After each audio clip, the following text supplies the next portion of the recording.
한번 기뻐하며 함께 기뻐하며 함께 노래 부르리 소리 높여 할렐루야 부르리 주님 앞에 나와 찬양 드리며 우리 주님과 함께 기뻐하리라. 나의 창조자 나의 창조자 나의 구원자 가장 귀한 나의 예수님 찬양합니다. 나의 치료자 나의 선한 목자 되신 주 예수 나의 주 찬양하리. 기뻐하며 함께 기뻐하며 함께 노래 부르리 소리 높여 할렐루야 부르리 주님 앞에 나와 찬양 드리며 우리 주님과 함께 기뻐하리라. 나의 창조자 나의 창조자 나의 구원자 가장 귀한 나의 예수님 찬양합니다. 나의 치료자 나의 선한 목자 되신 주 예수 나의 주 찬양하리. 나의 창조자 나의 구원자 나의 창조자 나의 구원자 가장 귀한 나의 예수님 찬양합니다. 나의 치료자 나의 선한 목자 되신 주 예수 나의 주 찬양하리.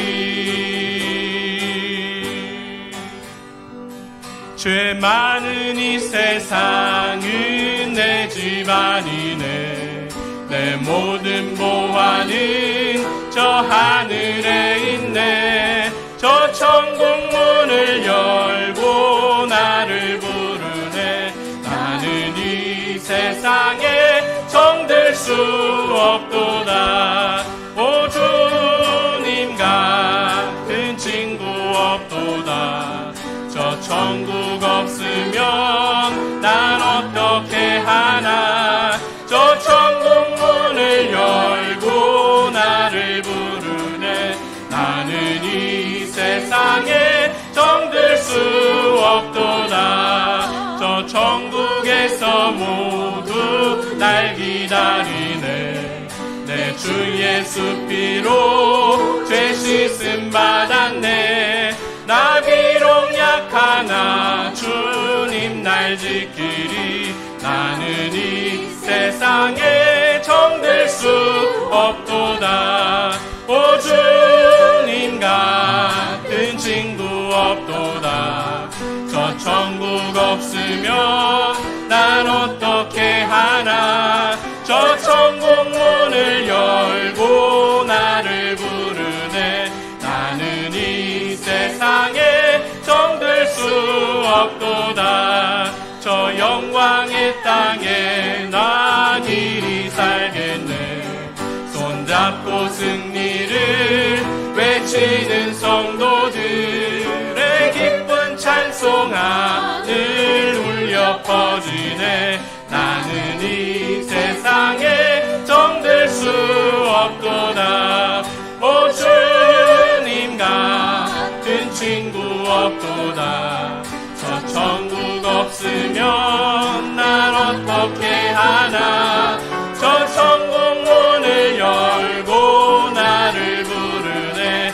나는 이 세상에 정들 수. 다시 한번 찬양하겠습니다. 죄 많은 이 세상은 내 집안이네. 내 모든 보화는 하늘에 있네. 저 천국 문을 열고 나를 부르네. 나는 이 세상에 정될 수 없도다. 오 주님 같은 친구 없도다. 저 천국 없으면 난 어떻게 하나. 저 천국 문을 열고 나를 부르네. 나는 이 세상에 정될 수 없도다. 저 천국에서 모두 날 기다리네. 내 주 예수 피로 죄 씻음 받았네. 나 비록 약하나 주님 날 지키리. 나는 이 세상에 정될 수 없도다. 오 주님 같은 친구 없도다. 저 천국 없으면 난 어떻게 하나. 저 천국 문을 열고 나를 부르네. 나는 이 세상에 정될 수 없도다. 저 영광의 땅에 나 길이 살겠네. 손잡고 승리를 외치는 성도들의 기쁜 찬송 하늘 울려 퍼지네. 나는 이 세상에 정될 수 없도다. 오 주님 같은 친구 없도다. 저 천국 없으면 난 어떻게 하나. 저 천국 문을 열고 나를 부르네. 나는 이 세상에 정될 수 없도다. 마음속에 어려움이 있을 때, 마음속에 어려움이 있을 때, 마음속에 어려움이 있을 때 주님 내게 먼저 오사 내 마음을 만지고 주님 앞에 나아올 수 없을 때, 주님 앞에 나아올 수 없을 때, 주님 앞에 나아올 수 없을 때 주님 날 먼저 안으시네. 그럼에도 불구하고 날 사랑하시는 내 하나님의 사랑은 나의 모든 걸 덮고, 그럼에도 불구하고 날 안아주시는 내 하나님을 부를 때 아버지라 부르죠. 마음속에 어려움이 있을 때, 마음속에 어려움이 있을 때, 마음속에 어려움이 있을 때, 마음속에 어려움이 있을 때 주님 내게 먼저 오사 내 마음을 만지고 주님 앞에 나아올 수 없을 때, 주님 앞에 나아올 수 없을 때, 주님 앞에 나아올 수 없을 때 주님 날 먼저 찾으시네. 그럼에도 불구하고 날 사랑하시는 내 하나님의 사랑은 나의 모든 걸 덮고, 그럼에도 불구하고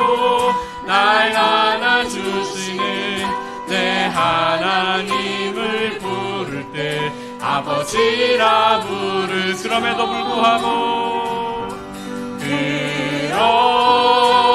불구하고 날 사랑하시는 내 하나님의 사랑은 나의 모든 걸 덮고, 그럼에도 불구하고 날 안아주시는 내 하나님을 부를 때 아버지라 마지막으로 한 번 더 고백하겠습니다. 그럼에도 불구하고 날 사랑하시는 내 하나님의 사랑은 나의 모든 걸 덮고, 그럼에도 불구하고 날 안아주시는 내 하나님을 부를 때 아버지라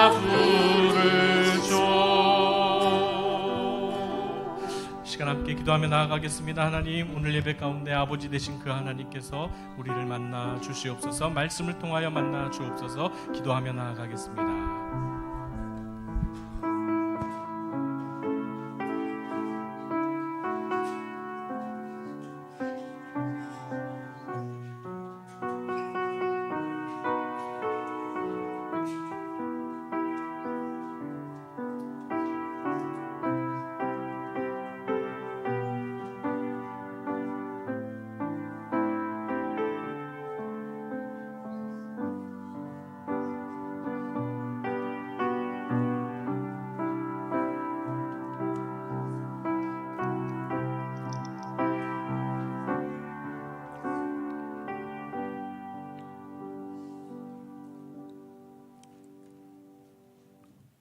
은혜로우신 하나님,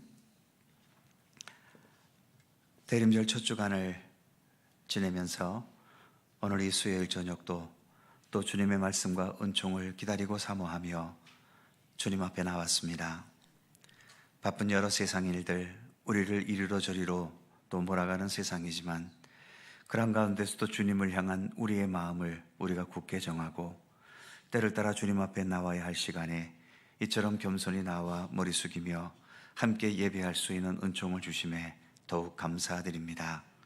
주님을 바라보고 주님에 대하여 듣고 또 주님의 말씀을 읽고 묵상하면서 우리가 더욱더 예수 그리스도 모든 것을 하나하나 더 닮아가게 하시고 우리의 사는 날 동안 우리의 모든 삶이 온전히 예수 그리스도와 일치되어지는 굳건한 믿음으로 자라가도록 오늘도 우리 가운데 함께하여 주옵소서. 감사드리며 우리 구주 예수 그리스도의 이름으로 기도드립니다. 아멘. 찬송 455장 함께 찬송하시고 조병란 권사님 기도하시겠습니다.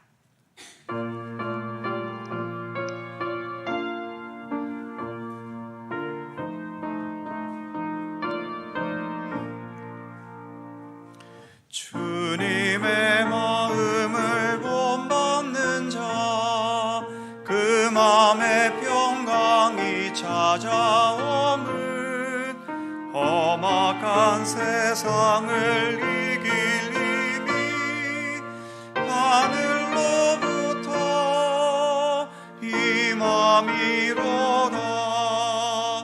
주님의 마음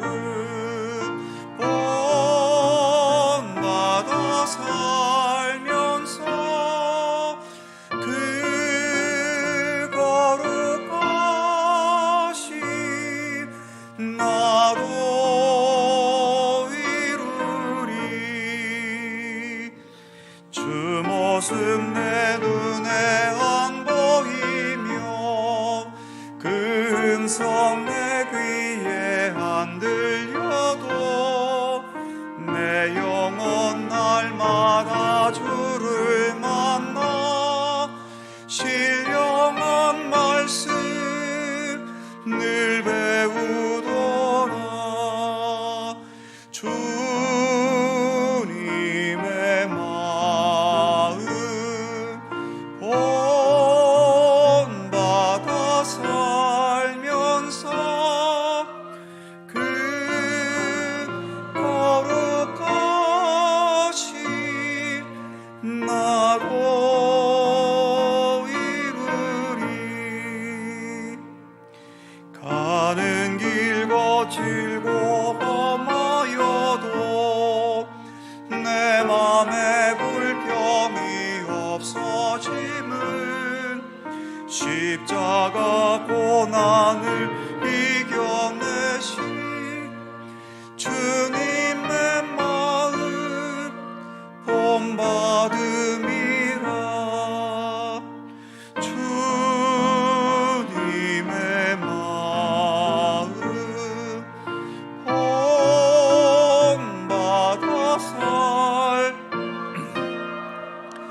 주 예수 세상에 다시 오실 그날엔 무성도 변화하여 주님의 빛나는 그 영상을 다 함께 보며 주 찬양하리. 주님의 마음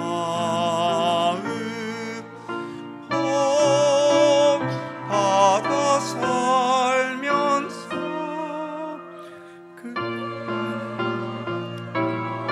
다시 나도 이루리.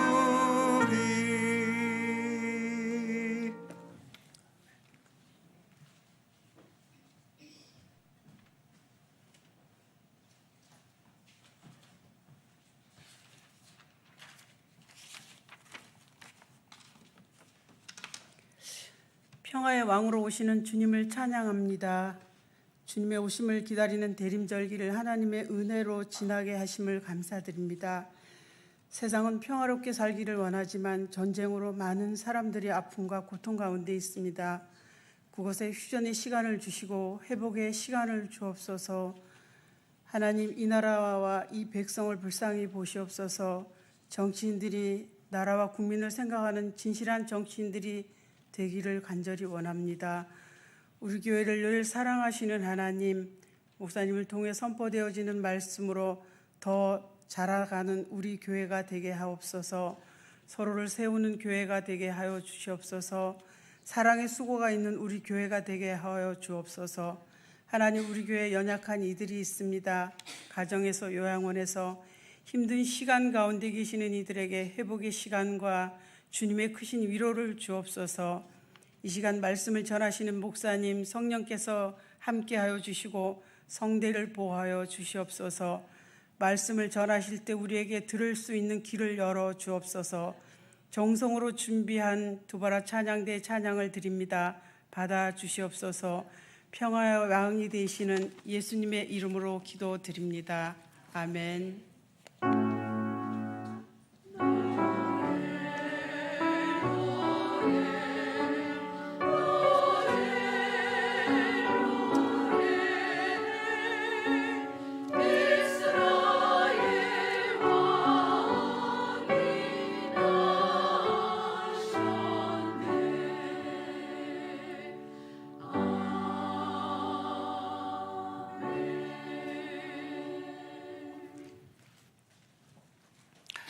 성경 말씀 함께 보지요. 신약 디모데전서 1장 3절입니다. 디모데전서 1장 3절, 신약 성경 337면입니다.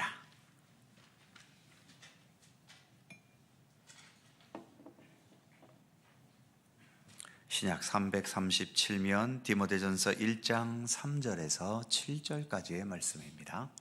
한 절씩 교독하죠. 제가 먼저 3절 읽습니다.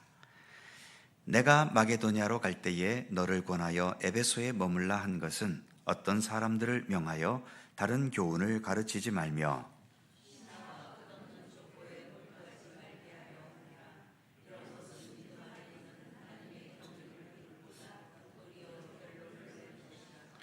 이 교훈의 목적은 청결한 마음과 선한 양심과 거짓이 없는 믿음에서 나오는 사랑이거늘 다같이 율법의 선생이 되려 하나 자기가 말하는 것이나 자기가 확증하는 것도 깨닫지 못하는도다. 아멘. 오늘도 이 말씀 속에서 주님의 크신 은혜가 함께 하실 것을 믿습니다. 더불어 찬양대 찬양합니다.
아멘. 감사합니다.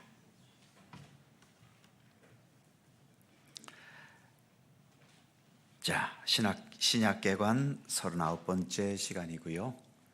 네, 오늘은 디모데 전서입니다. 바울 서신은 일반 서신이 있고, 그리고 특별히 옥중에서 기록한 옥중 서신이 있고, 그리고 또 한 가지가 목회 서신이라는 것이 있습니다. 목회 서신은 바울의 뒤를 이어서 목회자의 길을, 선교사의 길을 걷고 있는 두 사람, 디모데라는 사람과 디도라는 사람에게 보낸 편지지요. 그 내용이 주로 이들이 바울의 뒤를 이어서 교회를 목회하고 또 선교의 사역을 행해야 하기 때문에 그것에 필요한 내용들을 충고하고 권면하고 또 가르치는 내용이어서 이 디모데전서, 후서, 그리고 디도서를 목회 서신이라고 말합니다. 그 중에서 디모데 후서는 역시 이것도 옥중에서 기록되었기 때문에 디모데 후서는 옥중 서신도 되고 목회 서신도 되지만 보통 분류할 때에는 목회 서신으로 분류를 합니다. 자, 그래서 이제 오늘은 디모데전서 개관과 그리고 디모데전서 본문 한 부분, 그리고 다음 주도 디모데전서에 있는 한 부분, 그리고 디모데후서, 디도서, 이렇게 4주간 동안 목회 서신에 대한 내용을 함께 살펴보려고 합니다. 먼저 디모데전서와 디모데후서는 이름에도 있는 것처럼 디모데라는 사람에게 보낸 편지입니다. 디모데는 바울은 예수님을 만나기 전에 결혼했는지 안 했는지는 알 수가 없는데, 아무튼 예수님 만난 이후로는 예수님과만 평생 동행했던 그런 사람이지요. 그래서 육신의 자녀가 없기 때문에 바울이 전도해서 제자로 삼았던 이 디모데를 정말 아들처럼 아꼈고, 그래서 바울 서신 몇몇 곳에서도 이 디모데를 나의 아들이라고까지 표현하는 그러한 부분도 볼 수 있죠. 그래서 물론 바울이 여러 곳을 사역하면서 많은 사람들과 또 관계를 맺으면서 그들을 양육하고 또 전도하고 믿음의 사람으로 키우는 일들을 많이 행했지만, 그래도 바울의 뒤를 이어서 또 사역해야 할 자이기 때문에 이 디모데를 누구보다도 더 특별히 사랑했고, 그래서 이처럼 어떤 개인에게 보낸 편지는 별로 없는데 이렇게 디모데에게는 2권의 편지를 써서 보낼 만큼 그렇게 디모데에 대한 많은 애착이 있었음을 보여주고 있지요. 자, 디모데는 어떤 사람인가? 유인물 보시면 2번의 디모데, 가로 1번에 보시면 헬라인 아버지와 유대인 어머니 유니게라는 사람 사이에서 출생을 했습니다. 유대인들의 교육은 대단히 유명하지요. 지금도 유대인들의 교육법이 어떤 교육에 있어서 중요한 이론 중에 하나로 자리를 잡고 있는데, 주로 유대인들의 교육이라는 것은, 공적으로 교육하는 것은 옛날에 회당 같은 곳에서 랍비들이 이렇게 교육을 했지만, 오히려 그런 랍비들의 교육보다도 각 가정에서 가정교육이 유대인들 교육의 가장 중요한 핵심이지요. 가정교육이 확실하게 되기 때문에 회당 같은 곳에서의 그런 공적인 교육도 그만큼 더 힘을 발휘할 수 있게 되는 겁니다. 그리고 그 가정교육은 아무래도 아버지보다는 어머니가 더 실제적으로 교육을 하기 때문에, 그래서 유대인들은 다른 이방인들과 결혼했을 때에 아버지가 유대인이고 어머니가 이방인이면 거기에서 낳은 자녀는 유대인으로 인정하지 않았습니다. 아버지가 유대인인데도 말이지요.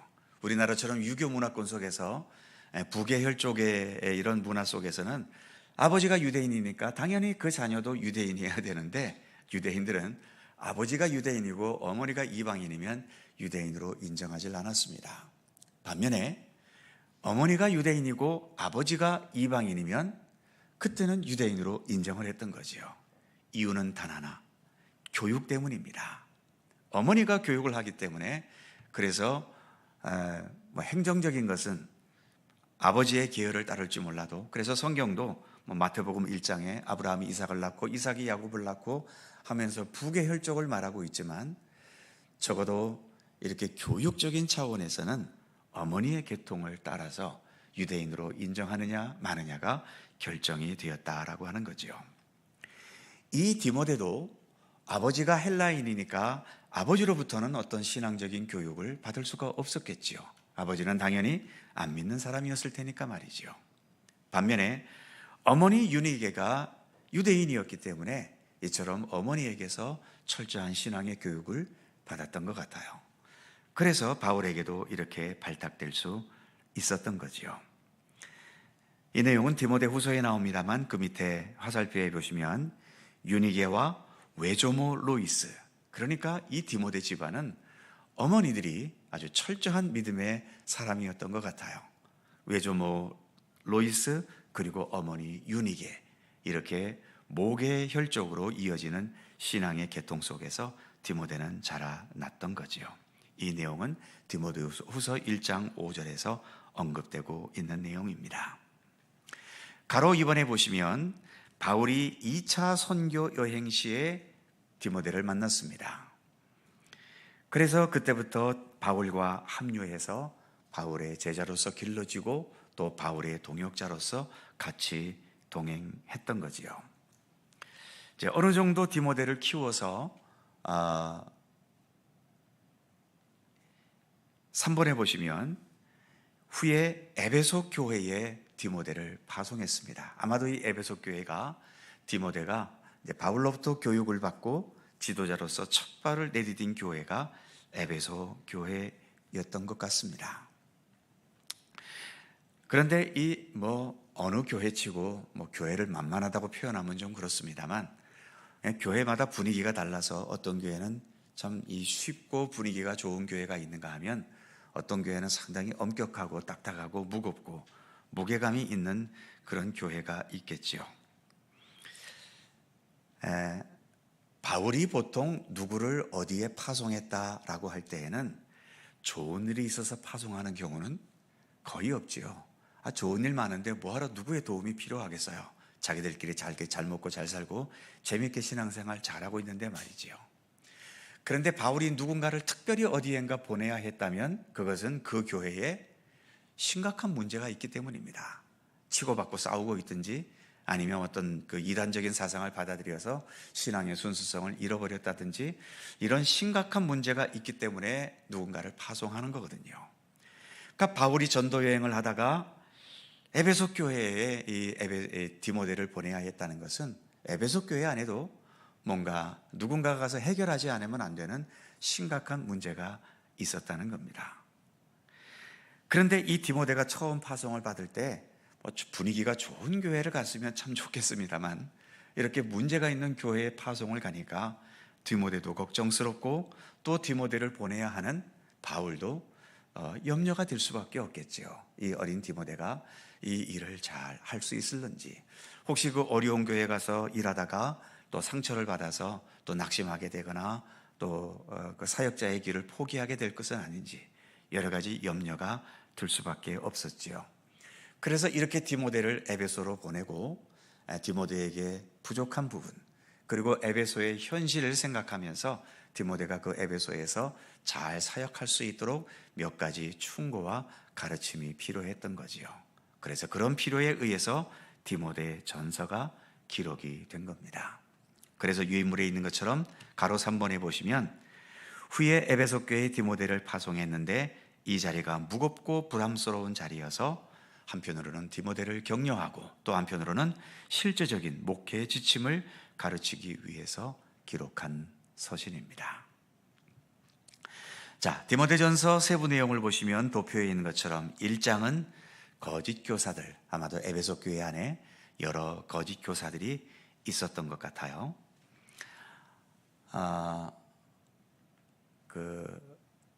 요한계시록, 마지막 요한계시록 2장과 3장은 그 소아시아 지역의 7교회에 보낸 사도 요한의 편지 아닙니까? 거기에서도 에베소 교회가 제일 먼저 언급이 되고 있죠. 에베소 교회 사자에게 편지하노니 하면서 그 편지를 쓰면서 에베소 교회에 대한 칭찬으로는 너희가 믿음을 잘 지켰다라고 하는, 어떤 이단 종파들이 와서 유혹도 하고 그랬지만 그것을 잘 지켜내었다라고 하는 칭찬이 있고, 반면 에베소 교회를 책망할 때에 뭐라고 책망했습니까? 많은 분들이 아시는 것처럼 너희가 무엇을 버렸다? 처음 사랑을 버렸다라고 하는 책망을 사도 요한이 했던 거지요. 그러니까 에베소 교회 안에는 이렇게 잘 지켜내기는 했지만 그래도 여러 거짓 교사들, 이단 종파들이 들어와서 교회를 흔들어 놓았던 적이 있고요. 그 이단 종파의 유혹을 잘 이겨낼 수 있었던 것에는 이렇게 어려울 때 디모데가 파송이 되어서 디모데가 그 여러 가지 신앙적인 교리들을 바울의 뒤를 이어서 잘 가르쳤기 때문이 아니겠는가, 그렇게 예측하기도 하지요. 하지만 유인물에 있는 것처럼 무겁고 부담스러운 자리였던 것은 처음 사랑을 잃어버렸다. 처음 사랑을 잃어버렸다는 것은 뭐겠습니까? 이제 순수하고 따뜻했던 사랑은 식어버리고 사랑이 식는 자리에 뭐가 있을까요? 비판과 손가락질과 그리고 서로 간의 어떤 다툼과 조금만 잘못해도 크게 뻥튀기 해서 사람 아주 기를 죽여버리는 이러한 일들이 처음 사랑을 잃어버렸을 때 일어나는 일들 아닙니까? 이 나이도 어린 디모데가 그런 에베소 교회에 가서 어떤 스트레스를 받았고 어떠한 어려움을 겪었겠는지 어느 정도 예측은 될 수 있지 않습니까? 그래서 아무튼 이 디모데는 이 에베소 교회에서 제일 먼저 부딪혀야 됐던 문제가 1장에 있는 것처럼 거짓 교사들의 문제를 부딪혀야 했던 거지요. 그래서 이들을 경계하라는 목적으로 1장이 기록되었고, 2장과 3장은 교회의 규율, 아직까지 에베소 교회가 제대로 질서를 못 잡는 부분들이 있었기 때문에 그러한 부분들을 교훈하면서 거기에 대한 질서를 세워라. 2장 1절에서 7절은 기도에 대한 것, 또 2장 8절에서 15절은 공중 예배를 인도하는 것에 대해서, 그리고 3장 1절에서 16절은 교회의 조직 중에 중요한 감독과 집사들에 대한 그러한 내용을 가르치고 있죠. 그리고 4장에서는 또 한 번 거짓 교훈에 대한 경고, 그래서 에베소 교회에 디모데가 파송된 가장 중요한 이유 중에 하나가 이와 같은 거짓 교사들, 잘못된 이단 사상으로부터 교회를 보호하기 위한 것이었음을 알 수 있지요. 그리고 5장에서는 또 교회의 질서 한 부분으로 과부의 문제, 그리고 장로의 문제, 종들에 대한 것, 그리고 6장에서는 기타 여러 가지 몇 가지의 문제에 대한 훈계와 당부, 이렇게 디모데전서가 구성이 되어 있습니다. 오늘 우리가 함께 본문으로 연구해 볼 것은 오늘 본문으로 읽었던 디모데전서 1장 3절에서 7절까지의 내용이지요. 왜 바울이 디모데를 에베소로 보내었는가 하는 그 내용이 여기에 있습니다. 자, 먼저 3절을 같이 읽어봅니다. 3절 시작. 내가 마게도냐로 갈 때에 너를 권하여 에베소에 머물라 한 것은 어떤 사람들을 명하여 다른 교훈을 가르치지 말며. 네, 그렇습니다. 유임을 보시죠. 가로 1번에 보시면 너를 권하여 에베소에 머물라 한 것은, 첫 번째 동그라미, 디모데가 에베소 교회를 담당하게 되었다는 것. 화살표에 보시면 부담일까? 큰 짐일까? 아니면 기회이며 축복일까? 어떻겠습니까? 나이도 어린 디모데가 이 에베소 교회라는 무거운 교회를 부임해서 담당하게 되는 것은 부담스럽고 무거운 짐일까요? 아니면 기회이며 축복일까요? 같은 맥락에서 두 번째 질문을 볼까요? 동그라미. 나에게 직분, 헌신, 봉사의 일이 주어지는 것, 이것은 부담일까요? 축복일까요? 어떻게 생각하십니까? 답은 없습니다. 오직 답이 있다면 내 믿음대로 될지어다, 이게 답이라면 답일 수 있죠. 부담이라고 여겨지면 당연히 부담스러운 거고요. 그러나 부담스럽지만 그래도 이것을 통해서 내가 하나님의 영광과 주님의 선하신 일을 행하고 뜻을 이루겠다는 믿음의 의지로 기꺼이 담당해 갈 수 있으면 그것은 또 내가 믿음에 성장되고 또 주님의 아름다운 영광을 나타내는 축복의 기회가 될 수 있는 거지요. 주의할 것은 밑에 화살표. 단지 편한 것은 잠시 휴식으로의 의미는 있겠지만 뭐는 없다? 직접적인 열매는 없습니다. 당연하지요. 쉼은 일을 하기 위해서 쉬는 것이지 영원토록 쉬기 위해서 쉬는 건 아니지요. 영원토록 쉬기 위해서 쉬는 것은 딱 하나밖에 없습니다. 뭐죠? 죽는 거지요. 그러니까 그래서 야고보서에서도 행함이 없는 믿음은 뭐라고요? 죽은 믿음이라고 그러잖아요. 그러니까 내가 주님의 일을 하고 교회의 직분을 가지고 봉사하고 헌신할 때에 때로는 너무 무거운 짐이 주어질 수도 있어요. 견딜 수 없이. 그럴 때는 어쩔 수 없이 쉬어야 됩니다. 쉼은 얼마나 쉬어야 될까요? 잠시 쉬어야 되지. 에라 이왕 쉰 거 은퇴할 때까지 확 쉬어버리자. 그러면 뭐 그냥 끝장나는 겁니다. 그렇기 때문에 어쨌든 모든 주의 어떤 일을 하면서 즐기면서 일할 수는 없습니다. 그렇지 않겠어요? 즐기면서 할 수 있는 거는 유치원밖에 없습니다. 유치원 교사가 아니고 유치원 아이들. 유치원은 나가서 놀면서 배우는 것이 유치원이잖아요. 그리고 그 외의 모든 것은 주님의 일을 한다고 할 때에 물론 그 일을 통해서 얻는 보람과 즐거움이 있지만 그 보람과 즐거움은 내가 땀 흘리고 수고하고 고민하고 기도하고 갈등을 겪어가면서 그것을 극복하고 참아내는 가운데서 주어지는 보람과 기쁨이지, 마냥 교회 생활 즐겁고 웃으면서 그렇게 하면서 그렇게 맺어질 수 있는 의미 있는 열매는 거의 없다고 보셔야 됩니다. 세상이 그렇게 만만한 세상이 아니잖아요. 세상에서 웃고 즐기고 그러면서 먹고 살 수 있는 길이 열리는 그러한 일들이 세상에 어디 있습니까? 제가 이렇게 늘 웃으면서 단위에서 말씀을 전하지만 제가 늘 즐거워서 이러겠습니까? 단위에서는 이렇게 즐겁게 말하지만 이거 준비하고 설교 준비하고 이런 시간들은요, 때로는 피가 마르는 시간일 때도 있습니다. 정말 어떤 때는요, 토요일 밤 12시가 됐는데도 그 다음날 주일 설교에 그 방향을 어떻게, 이 본문을 어떻게 요리해야 될지 그것이 파악조차 안 될 때도 있어요. 이럴 때는 진짜 미치고 환장하는 거지요. 그래도 또 그 다음날에 어쨌든 준비를 해갖고 또 강대상에 올라와서 설교할 때에는 마치 제가 혼자 은혜 다 받은 것처럼 그렇게 그렇게 하면서 또 말씀을 전하고 다 그러는 거거든요. 세상에는 즐겁게만 할 수 있는 일은 없습니다. 내가 교회에서 봉사한다는 것도 내가 직분을 가지고 어느 부서를 담당하고 또 어떤 분야에서 일을 하는 거, 어떤 면은 참 즐거움이 많이 있지요. 그러나 또 어떤 면으로는 거기에서 받는 스트레스와 아픔과 상처는 늘 있게 마련입니다. 그런 게 싫어서 이제 난 다 그만둘래 하고 쉬어버린다? 그러면은 글자 그대로 야고보서의 말씀처럼 행함이 없는 믿음이 될 위험이 많고, 그렇게 되어버리면 죽은 믿음이 되어버리는 겁니다. 자, 그래서 디모데가 에베소를 가는 것은 분명 외형적으로는 큰 부담인 것은 분명합니다. 디모데가 경력이 있습니까? 그리고 나이가 무슨 많기를 합니까?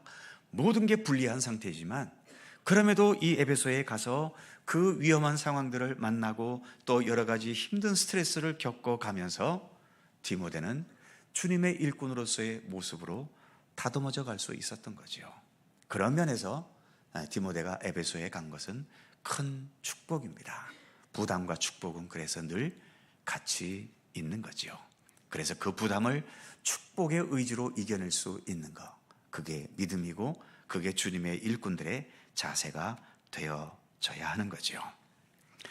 자, 그 다음에 3절 후반부부터 4절은 에베소 교회에 있는 문제점을 지적하고 있습니다.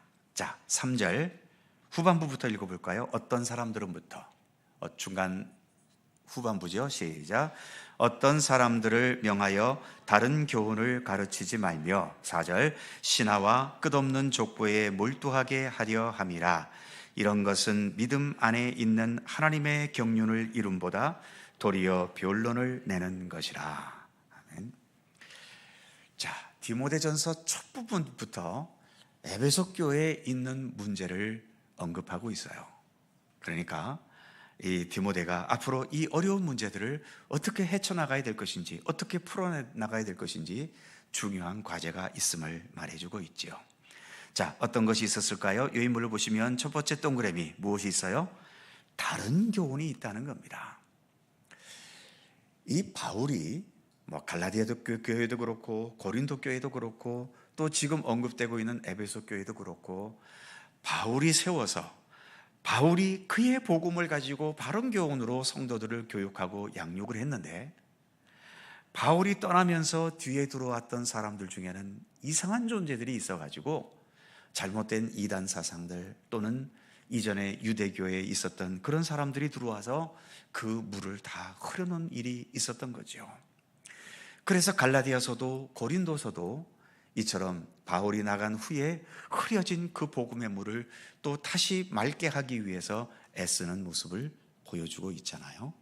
이 디모데 전서도 또 같은 맥락에서 바울이 직접 가지는 않았지만 이처럼 디모데를 통해서 이들이 어떤 문제에 있는지, 이 에베소 교회도 다른 자들이 들어와 갖고 교회 물을 흐려놓는 그러한 일들이 있었다 하는 것이죠.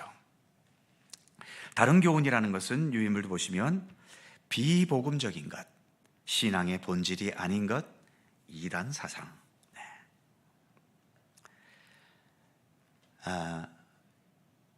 교회는 예수 그리스도 때문에 교회가 될 수 있는 것 아닙니까? 그래서 교회의 머리가 예수 그리스도다라고 하고 있잖아요.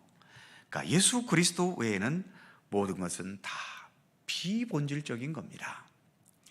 때로는 우리에게 비본질적인 것도 경우에 따라서는 어느 정도 필요한 영역은 있어요.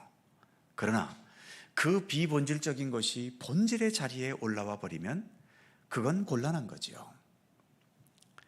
자, 교회가 행하는 일 중에 제일 중요한 것이 하나님께 예배드리는 거지요. 그리고 그 다음에는 예배드리는 것보다 조금 덜 본질적인 것이 서로 성도들끼리의 교제와 그리고 세상을 향해서 봉사하는 그러한 것은 예배보다는 조금 한 단계 떨어지는 그러한 것이라고 할 수 있겠지요. 예배는 교회에 있어서 최고의 본질입니다. 그러니까 이 본질은 어떤 이유로 인해서도 흐트러뜨려서는 안 돼요. 그런데 어떨 때는 성도들끼리 친교 때문에 예배를 침범하고 또 봉사를 해야 된다는 것 때문에 예배를 안 드리고 하는 이러한 일이 있다면 이것은 비본질이 본질을 침투하는 거거든요. 그래서 교회가 교회다워지려면 일단 가장 중요한 본질적인 것을 바로 세워야 됩니다. 어쨌든 교회는 지금은 교회라고 그러지만 처음 복음이 우리에게 들어왔을 때 교회라고 부르지 않았고 뭐라고 불렀습니까? 예배당이라고 불렀잖아요. 그러니까 교회는 예배당입니다. 예배보다 앞설 수 있는 것은 없어요. 아무리 교회에서 많은 일로 봉사하고 헌신한다 하더라도 그 봉사와 헌신 때문에 예배가 소홀하게 된다면 그 봉사는 그렇게 바람직하지 못한 겁니다. 그래서 그런데 이제 에베소 교회는 이처럼 비본질적인 것이 본질보다도 더 앞서는 일들이 있었다는 거지요. 그래서 3절에서처럼 이렇게 어떤 사람들을 명하여 다른 교훈을 가르치지 말아라. 그러니까 어떤 그 3절 후반부에 어떤 사람을 명하여 다른 교훈을 가르쳤다. 그러니까 이 사람은 교회 안에서 누군가를 가르칠 수 있을 만한 그런 높은 위치에 있다라고 할 수 있겠지요. 그렇기 때문에 우리가 교회에서 어떤 직분자가 되어 갈수록 직분자들은 정말 교회의 본질을 찾아가려는 노력을 누구보다도 먼저 기울여야 됩니다. 직분자라는 이유 때문에 자기 생각, 자기 판단, 자기 고집, 자기의 의견을 앞세우다가는 이처럼 교회의 본질을 흐트러뜨리는 주범이 될 수 있는 겁니다. 교회의 본질은 일반 성도들이 웬만해서는 흐트러뜨리지 못합니다. 일반 성도들은 흐트러뜨릴 힘도 없어요. 그러나 교회의 직분자가 되면 이젠 힘이 있잖아요. 말에도 무게가 있고. 그래서 교회를 흐트러버릴 수 있는 겁니다. 에베소 교회 안에 이런 자들이 있었고 그래서 바울은 디모데를 보내서 그런 자들에게 다른 교훈을 가르치지 말도록 그렇게 잘 권면해라, 이렇게 명령하게 된 거죠.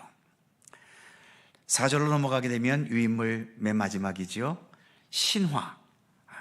신화라고 하는 것은 그 의미는 세상을 떠도는 영웅담, 성공담, 그리고 뭐 또 그리스 로마 신화 뭐 이런 것도 있을 수 있겠죠. 그러나 현실적으로는 세상을 떠도는 영웅담, 성공담. 그래서 물론 우리가 우리의 이야기 중에 영웅담도 성공담도 있을 수는 있겠지만 이것이 그 어떤 하나님의 말씀보다 더 앞설 수는 없습니다. 세상에서 성공하고 세상에서 영웅이 되었다고 해서 하나님 앞에서도 성공한 사람이고 하나님 앞에서도 영웅일까요? 그렇지 않습니다. 세상에선 영웅이지만 하나님 앞에서는 아무짝에 쓸모없는 사람들도 엄청나게 많고요. 세상에서는 쓸모없다고 다 버려버렸지만 하나님 보시기엔 가장 소중한 역할을 행했던 사람일 수도 있는 겁니다.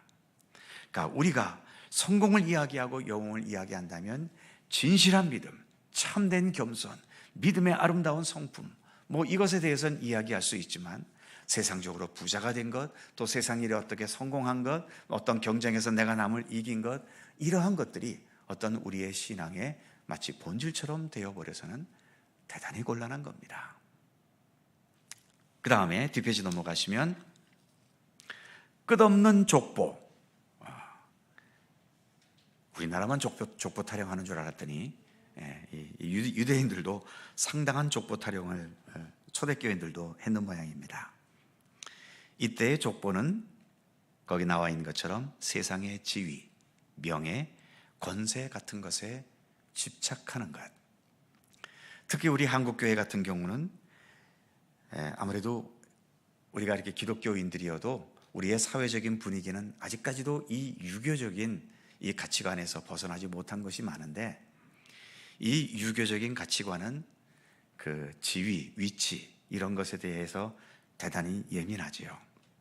그러다 보니 교회의 직분이라는 것은 봉사를 위한 것이다라고 아무리 강조하고 매번 이야기해도 성도들의 머릿속에는 이 직분을 자꾸 계급이라는 생각에서 벗어나지를 못하고 있어요. 그래서 목사는 제일 높고 그 다음 장로고 뭐 그 다음에 안수집사, 권사고 서리집사고, 이것을 어떤 서열로 또 계급으로 자꾸 생각하는 경향들이 있습니다. 교회의 직분은 그 직분에 걸맞는 일을 시키기 위해서 주는 글자 그대로 일꾼을 위한 직분이지 명예를 위한 직분은 아닙니다. 명예를 위한 직분은 어떤 직분이 있죠? 명예권사, 명예안수집사, 이런 명예직이 있습니다. 이름 없이 일했지만 그래도 그 일한 것에 대해서 우리가 그래도 인정해 주자는 그런 차원에서 직분이 없는 분들에게 명예로 주는 것이 명예권사, 명예안수집사 뭐 이런 것 아닙니까? 그 외에는 시무직에 있는 것은 모든 것은 다 봉사와 헌신을 위한 직책입니다. 그래서 이 직분을 자꾸 계급으로 생각해 놓으니까 계급에는 뭐가 있죠? 항상 투쟁이 있습니다. 네가 높아, 내가 높아, 네가 앞서, 내가 앞서, 이런 경쟁과 투쟁이 뒤따르기 때문에 이 직분의 문제를 갖고 서로 예민하게 대하다 보면 이 직분 때문에 상처받고 또 교만해지고 기분 나쁘고 이런 일들이 일어나게 되는 거예요. 벌써 에베소 교회 안에 이처럼 끝없는 족보로 인해서 교회 안에 다툼과 분쟁이 있었음을 말해주고 있는 거죠. 이러한 것들은 유인물 보시면 밑에 화살표 뭐만 만들어요? 변론만 만든다. 변론만 만든다는 게 뭡니까? 싸우기만 한다는 거죠. 다투기만 한다는 거예요. 안타까운 일이었죠. 그 다음 5절입니다. 5절 같이 읽죠. 시작. 이 교훈의 목적은 청결한 마음과 선한 양심과 거짓이 없는 믿음에서 나오는 사랑이거늘. 그렇죠? 그리스도 안에서 바른 교훈, 우리가 예수 그리스도를 바르게 믿는다 라고 할 때에 나타나야 될 모습, 성품, 어떤 것이 있지요? 크게 세 가지지요. 5절에서 언급하는 거. 첫 번째 동그라미 무엇이죠? 청결한 마음. 두 번째, 선한 양심. 세 번째, 거짓이 없는 믿음에서 나오는 사랑. 그렇습니다. 청결한 마음, 정직한 거죠. 그리고 어떤 사심이 없고 남을 어떤 해하려는 검은 의도도 없고 그냥 있는 그대로의 순수함. 그리고 선한 양심. 어쨌든 예수 믿으면 좀 착해야 되지 않겠습니까? 예수를 믿는데도 너무 냉정하고 너무 냉철하고 너무 날카롭고 이러면 힘들잖아요. 그리고 거짓이 없는 믿음에서 나오는 사랑. 특별히 거짓이 없는 믿음에서 나오는 사랑을 언급한 이유는 에베소 교회 안에는 겉으로는 다 사랑하는데 속에서는 다 딴 생각하고 있고 딴 주머니 차고 있는 이런 현실을 지적하고 있는 거죠. 이런 정직하지 못한 사랑이어서는 안 된다는 겁니다. 그래서 여기서 지적하고 있는 청결한 마음, 선한 양심, 그리고 진실한 사랑, 이것이 밑에 화살표에 있는 것처럼 예수님의 복음에서 비롯되는 아름다운 삶입니다. 이런 아름다운 삶을 살아가기를 우리는 힘써야 하는 거죠. 자, 마지막으로 6절과 7절입니다. 같이 읽죠. 6절, 7절 시작. 사람들이 이에서 벗어나 헛된 말에 빠져 율법의 선생이 되려 하나 자기가 말하는 것이나 자기가 확증하는 것도 깨닫지 못하는도다. 아멘. 자, 유인물을 볼까요? 4번, 이에서 벗어나 헛된 말에 빠졌다. 첫 번째, 예수님은 진리지만 인간은 진리가 아닙니다.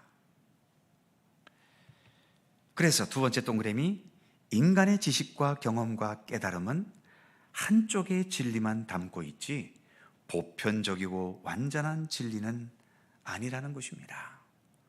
그래서 인간들의 가르침은 헛된 말이 늘 담겨 있게 마련이에요. 세상의 모든 철학과 지식과 또 내가 살아가면서 겪었던 경험, 특별히 우리가 어떤 것을 경험했으면 그 경험이 절대적인 것처럼 생각해요. 예를 들면 나는 어려웠을 때 내가 잘 참고 인내하고 또 좋은 기회를 만나서 그 어려움을 극복해서 나는 지금 편안한 상태가 됐어요. 그러면 어려움을 지금 겪고 있는 사람들에게 뭐라고 권고하게 될까요? 나 봐, 나도 너처럼 어려웠는데 나 이렇게 참아갖고 잘 됐잖아. 말은 틀리진 않죠. 하지만 그게 그 사람에게 도움이 될까요? 그건 도움이 안 됩니다. 어려움 속에 있는 사람에게는 내 앞에 있는 사람이 어려움을 극복해서 잘 살고 있는 모습을 보여주는 것은 절대로 도움 안 됩니다. 고통 속에 있는 자들에게 도움이 되려면 그들의 고통을 같이 공감하고 아프겠구나. 그래서 많이 힘들구나. 내가 어떻게 해야 너에게 조금이라도 그 아픔을 좀 덜어줄 수 있을까? 이런 공감의 모습을 보여줘야 되는 거지. 나는 극복했으니까 나는 잘났고 너는 아직도 한참 미치니까 나 따라와. 이런 식으로 교훈하는 것은 하나도 도움이 되지 않습니다. 그래서 인간의 지식과 경험과 깨달음은 한쪽은 맞아요.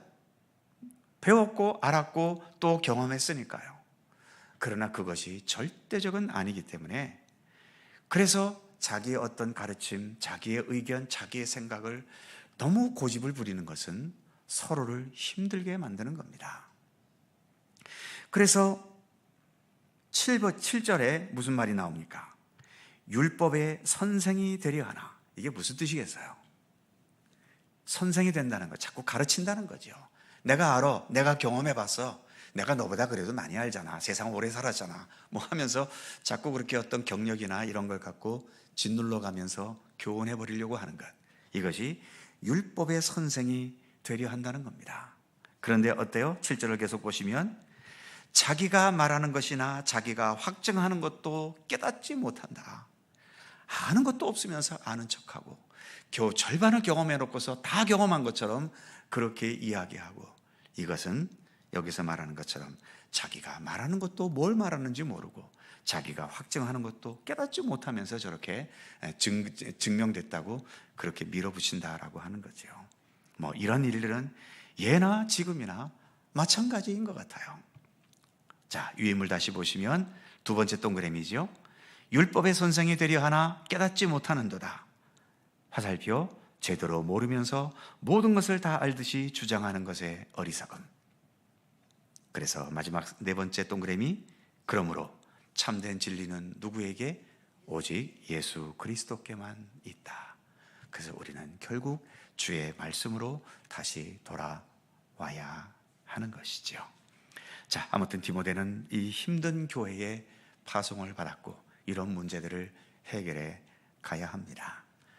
오늘도 우리가 무슨 디모데처럼 교회를 책임지고 있는 자들은 아니지만 우리의 교회가 더 아름다운 교회로서 바르게 서 갈 수 있도록, 그리고 우리의 삶에도 어떤 내 인간적인 것이 아닌 예수 그리스도의 성품과 주님의 아름다움을 온전히 드러낼 수 있는 우리가 되기를 더욱더 기도하실 수 있기를 바랍니다.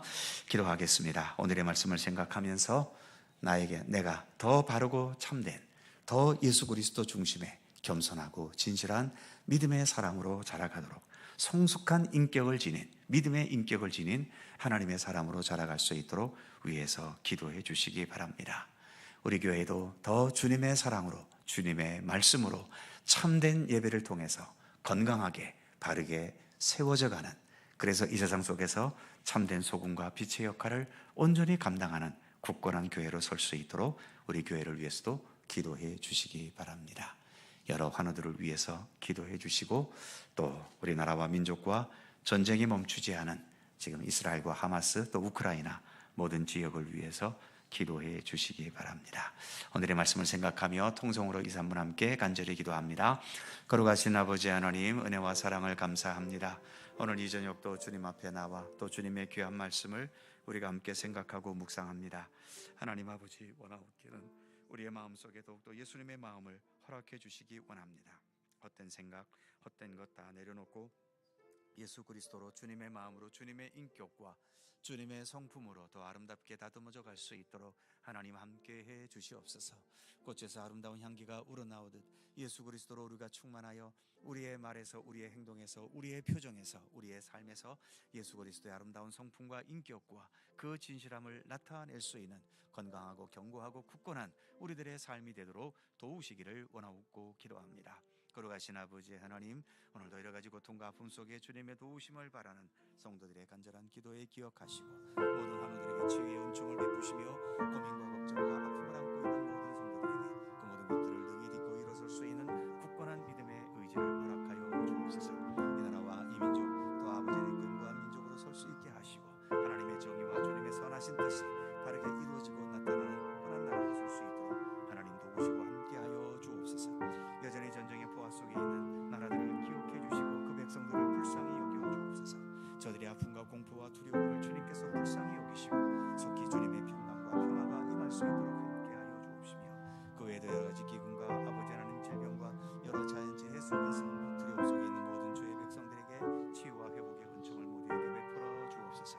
우리 교회가 더 주 안에서 복음으로, 말씀으로 바르게 서 있을 수 있도록 도우시기를 원하옵고 기도합니다. 오늘도 우리와 함께 하시는 주님께 감사와 찬양과 영광을 돌려드립니다. 함께하여 주옵소서.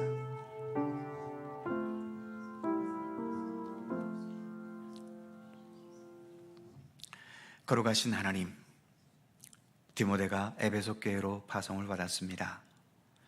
디모데전서 첫 부분부터 에베소 교회 안에 풀기 쉽지 않은 여러 가지 힘들고 어려운 문제가 있었고, 이것이 디모데에게 큰 부담일 수도 있겠지만, 그러나 디모데가 또 참고 견디며 이 모든 것들을 위해 헌신하면서 풀어갔기에 디모데는 또 바울의 뒤를 이어 훌륭한 하나님의 일꾼으로 성장할 수 있었음을 저희들이 말씀을 통해 다시 한번 되새겨봅니다.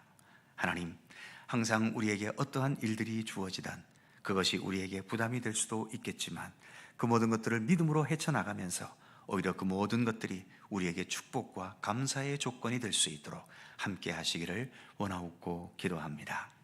에베소 교회가 많은 문제를 안고 있었는데 하나님, 이 땅의 모든 교회들마다 각각 나름대로의 여러 가지 문제와 아픔과 상처들이 있사온데 모든 성도들이 항상 마음을 아파하고 뜻을 아파요.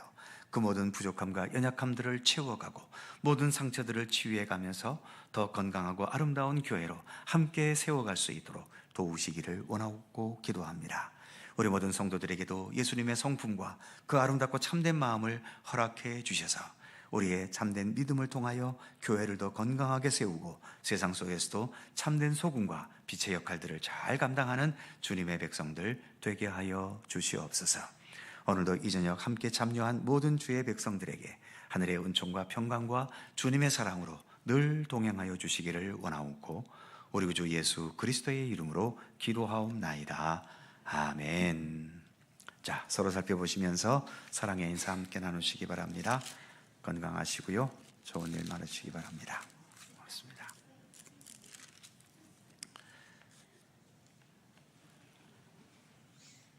네, 대림절 새벽 기도에 계속되고 있습니다. 특별이라는 말을 붙인 것은 억지로 하자는 의미라고 말씀을 드렸죠. 이제 목금토 사흘 남았는데 남은 사흘 동안 힘을 내셔서 억지로라도 기도에 함께 참여하실 수 있으면 좋겠습니다. 450장 함께 찬송하시고 주님 가르치신 기도 하시겠습니다.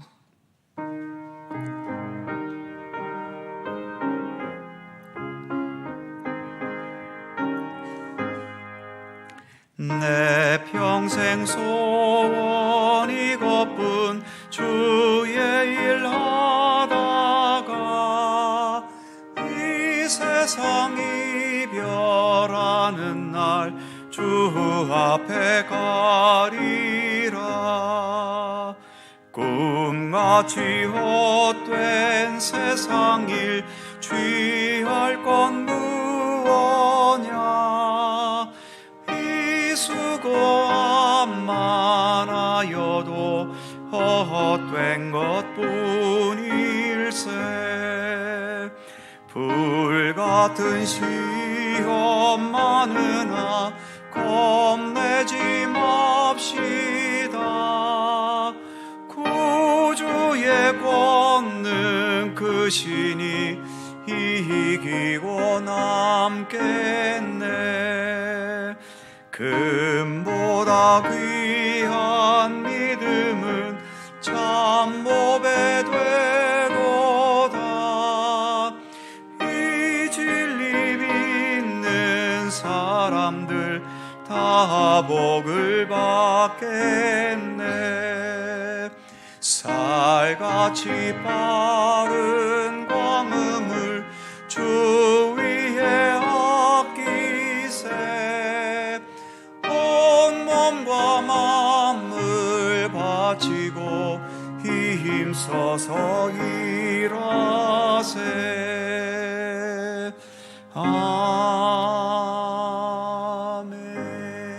아멘. 하늘에 계신 우리 아버지, 아버지의 이름을 거룩하게 하시며 아버지의 나라가 오게 하시며 아버지의 뜻이 하늘에서와 같이 땅에서도 이루어지게 하소서. 오늘 우리에게 일용할 양식을 주시고 우리가 우리에게 잘못한 사람을 용서하여 준 것 같이 우리 죄를 용서하여 주시고 우리를 시험에 빠지지 않게 하시고 악에서 구하소서. 나라와 권능과 영광이 영원히 아버지의 것입니다. 아멘.